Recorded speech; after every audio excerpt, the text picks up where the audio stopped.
natin. Pero on the cross po, meron po tayo. Meron po tayong blessings. Yan. Parang instead po ng curse. May blessings po tayo. Ibig sabihin yung curse po, wala na.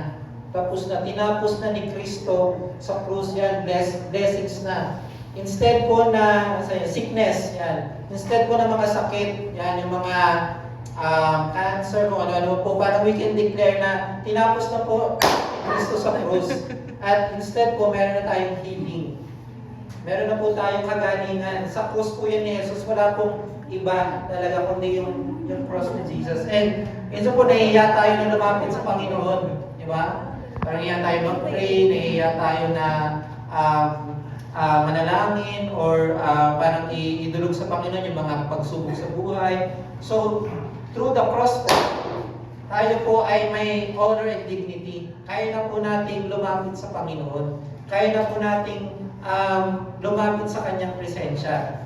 And, saan na yung muli? Ayan, poverty, di ba? Kahirapan. Kahirapan po ay wala nang power sa atin. Kasi po may naghihirap na para sa atin. Si Jesus po, sabi doon is, naging mahirap para sa atin, para tayo ay makareceive po ng wealth. Ayan. Ito po ay speak, tawag dito, heavenly wealth. So, yan, palakpakan po natin si God. Kasi po,